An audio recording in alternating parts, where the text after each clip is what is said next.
Hello everyone, going second with my LockDown deck, opening up with double ninjas, so even if something happens to Hanzo, unless its effect is negated, I can then summon Strike Ninja next turn and still make the monster I want. And this is going to be my first turn play practically no matter what I could duality into, so just to thin my deck a tiny bit, I'm going to go ahead and search that out with Hanzo first and then use duality. Just means that the chances of me actually drawing or searching into an Artist Super Transformation is low, and I don't want to.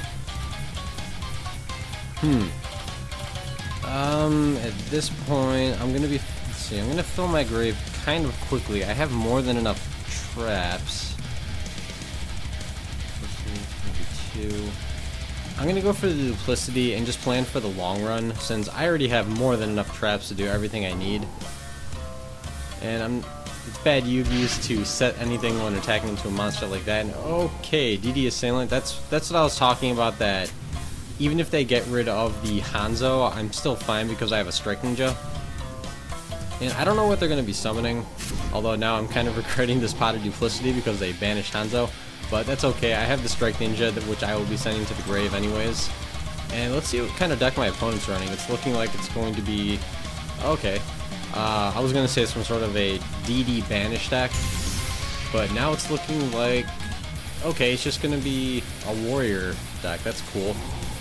So the card that they just sent to the grave, I forget its name. No, wait, it's the Immortal Bushi, something like that.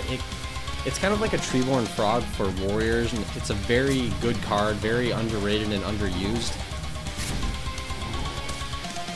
And drawing into the evac that I could have taken anyways. Yeah, let's get it on there. The Immortal... oh, it's the Immortal Bushi. Okay, so it's going to keep coming back. Very good card. And if my opponent activates anything on the summon other than a Solemn Warning, I can get out... I can just chain the trap and get out what I want. And I'm going to go ahead and take the risk that this back row won't be helping. Let's see if that's the case. Yes.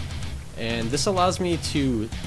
because this card isn't any sort of immediate threat, I want to wait for them to get out something decent, and then I can Super Transformation it. Okay, there's the Bushi. It could be some sort of a Monarch variant. That would be pretty interesting. Akaius would... no, it has to be... okay, never mind. It's not going to be Monarchs. They're not warriors. If you have a Monarch in the grave, it's not going to work with Bushi. So I'm curious what they're going to summon. It could be a Synchro or XYZ deck. That would make sense. Is this a warrior? Yeah, I guess it is. Okay, definitely going to let them make their Synchro play. Neither of these cards can get over Strike Ninja. And whatever they make, I'm just going to Super Transformation.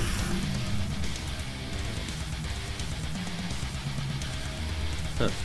Okay, so it's a Synchro warrior deck. And I'm going to wait until the last moment, as anyone should for any move, unless they know otherwise. You wait until the last moment just to give your opponent chances to waste cards.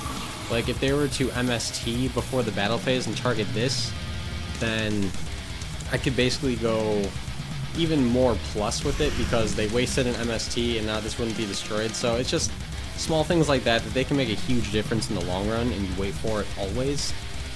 Especially now because they're in the battle phase. If they were able to summon another monster, it would have to be at a point where now they wouldn't be able to attack with it.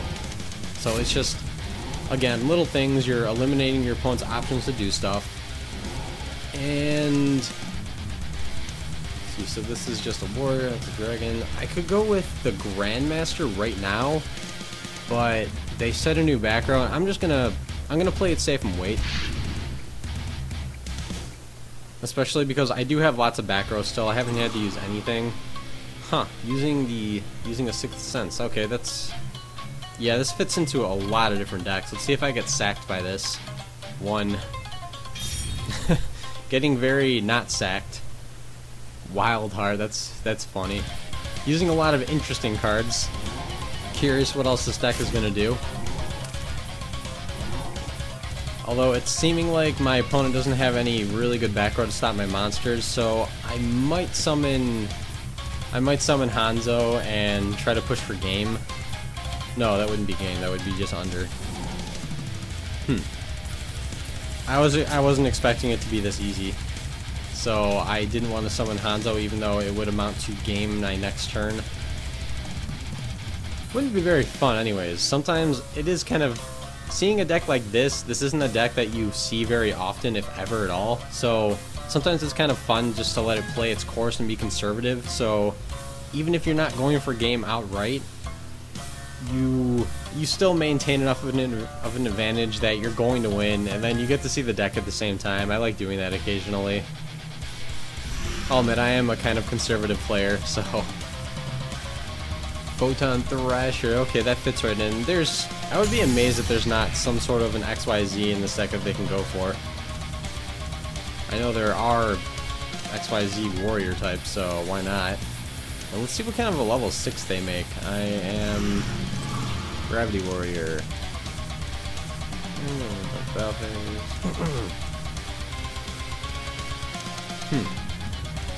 This is not going to help them at all, and I think I'm actually going to Mirror Force just so I can have a clean shot at their life again. No, not even going to attack. Scared of my back row, which rightfully so, they should be. I'm getting a duality. I would like to get something like a Thunderbird so I can fill my grave and use this duplicity. There we go. Gravekeeper Spy, that works just fine. Now, I'm not sure if I should attack this, but I have a Hanzo, so I'm not worried. Even if I were to lose this, that's not really a big deal. I was gonna say they probably have something. Okay, finally they drew into a back row that can remove one of my monsters. And just to keep the pressure on, I'm gonna use the other Hanzo right now. Sadly, because this is in my hand now, it's not going to be in my grave for me to use the effect of. But now I can just bring out the other one, so hopefully I can get that one to the grave. Assuming that the duel even goes long enough for it to hit the grave, it might just end up winning for me. Which, since my opponent's top decking with one dead back row, or at least seemingly dead back row, that probably will be the case unless they top deck really well. Doesn't this? I think Bushi needs a clear field or a clear back row to activate. Let's see. Oh, it's just no monsters. Okay, so it's kind of like the opposite of Treeborn Frog, where Treeborn Frog needs no back row, and then this one needs no monsters. So they're not able to use that since they have a monster still. Here we go, getting out the second White Dragon Ninja. While I haven't even had to use any of my other good back row. That's always surprising when I don't need to. I mean, I use a lot of it because decks these days, they run back row of their own, and then they can put on they can put on a lot of pressure at the same time, so back row is very important. Cool that I haven't had to use it yet. And my next turn, depending on what I draw, all I'm going to do is direct with Dragon Ninja and then set Spy, but oh, there we go, drawing into the Thunderbird that I was asking for. So I'm going to go ahead and direct with this too. Especially when, you know, one card is dead. The worst case scenario is they can go 1 for 1 and get rid of White Dragon Ninja, but not Thunderbird because it can just chance effect and bounce out of the way. And that's all I can and need to do. If my opponent didn't top deck something good, that is going to be game. Even if they drew a tuner or something, which that seems to be what they're going for, are warrior tuners, and then using Bushi to get out good synchros. Or I guess just get out synchros. I don't want to really call these good or bad. They're, I guess, kind of average. There's probably some cool combos you can use with them, but I haven't seen any yet. So let's see what my opponent is thinking. At this point, there's not a whole lot to think about unless maybe whatever is keeping this card dead, maybe they drew into something that you can use it with. They set a face-down Solidarity. Okay, I'm going to go ahead and get Thunderbird out of the way, otherwise they would be able to attack over it.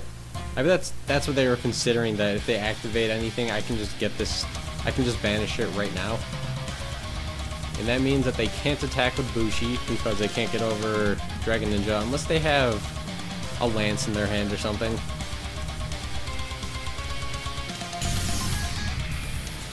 Alright, let's see, Bergzak, okay. 2800 attack. Okay, so this has enough attack to actually get over Dragon Ninja, but I've been sitting on a Mirror Force for so long that I'm just going to use that. I'm expecting that right after I use the Mirror Force, they'll surrender because I know it's game. And it won't even be a rage quit. They're top decking, they only have one back row left, so that's going to be game.